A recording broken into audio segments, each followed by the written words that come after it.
es que se desmoronaron esas pirámides. La que se desmoronó fue una pirámide que se inventó en el sector inmobiliario.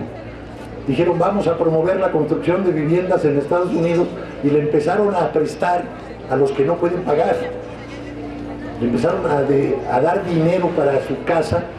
Es más, les daban la casa ya construida a personas que no tenían empleo o que tenían un ingreso tan bajo que no podían pagar. Pero disfrazaban todo esto de tal manera que esa deuda, usted se le entró a una casa a sabiendas de que no iba a poder pagar, pero le dijeron, no te preocupes, en 2 años lo volvemos a ajustar y te vamos ahí resolviendo el asunto. Y entonces a usted le prestaron 1,000, usted firmó un papel por 1,000.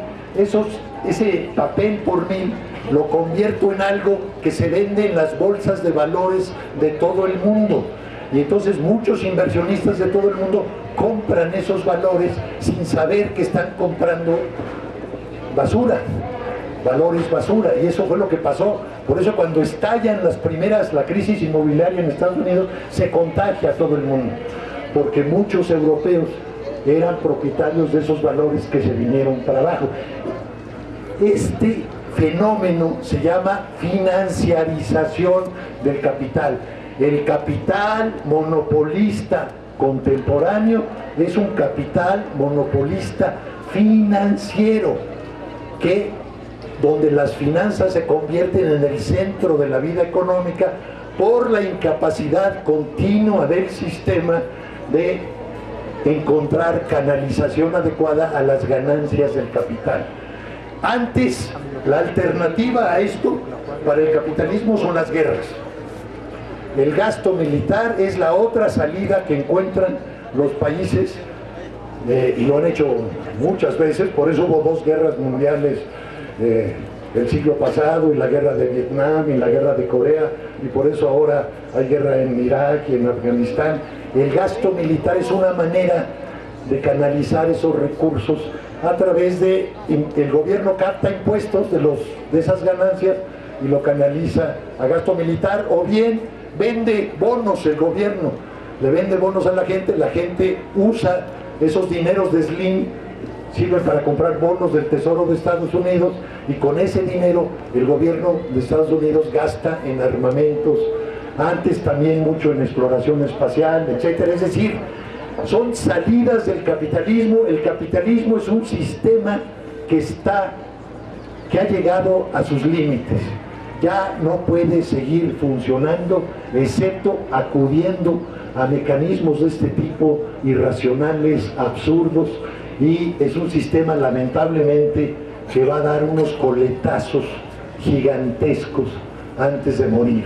Es un monstruo que no nos podemos imaginar el tamaño que tiene, y cuando los monstruos mueren dan unos coletazos tremendos y van a matar a mucha gente y van a empobrecer a mucha gente, y el futuro de la humanidad es bastante gris por a menos, obviamente, que aprovechemos esta crisis mundial para transformar el mundo.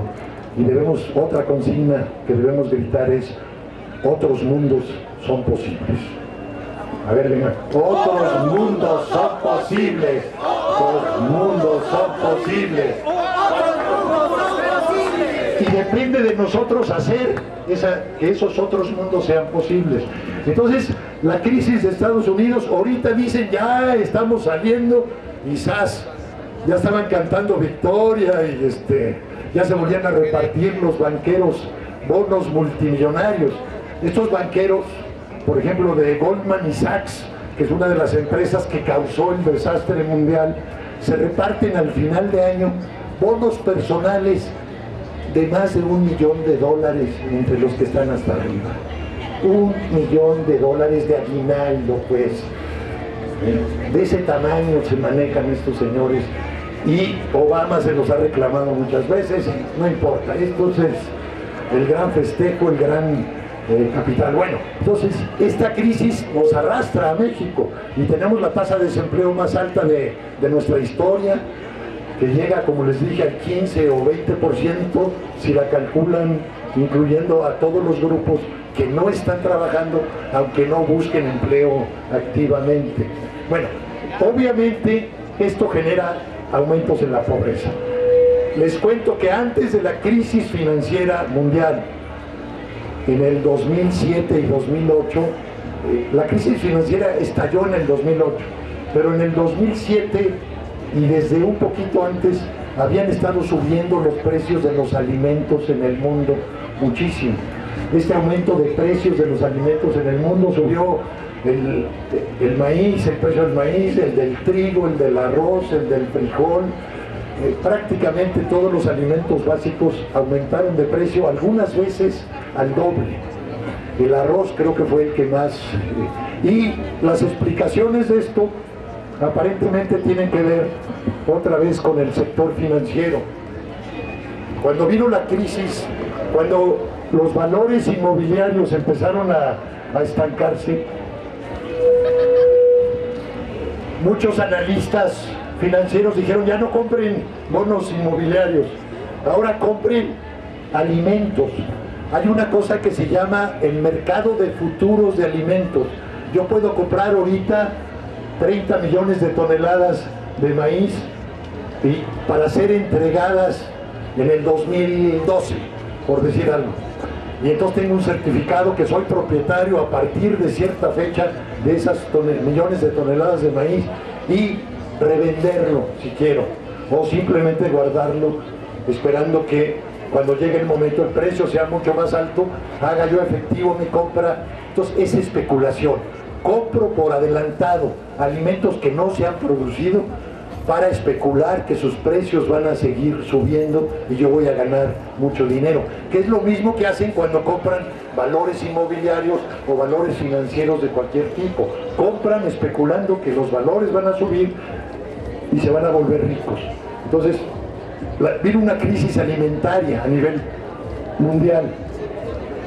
En México esa crisis alimentaria pegó duro, y tan pegó duro que el Coneval, que es el organismo del gobierno federal que mide la pobreza, tuvo que reconocer que entre 2006 y 2008 la pobreza en México aumentó 5%, o sea, alrededor de 6 millones de personas adicionales cayeron en situación de pobreza como consecuencia del aumento en el precio de los alimentos.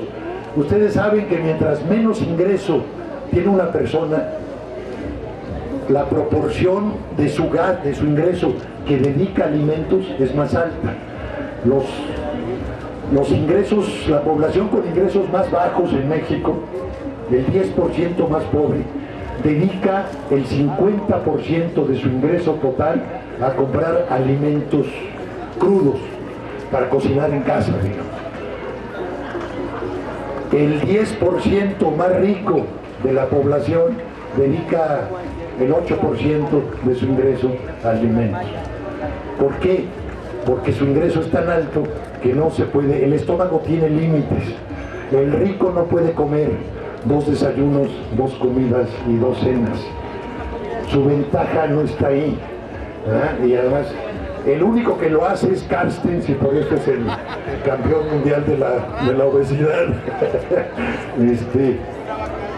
Entonces gastan en otras cosas, gastan en automóviles de lujo, en paseos, de viajes al extranjero, ropa muy cara, casas de fin de semana, etcétera, etcétera, etcétera.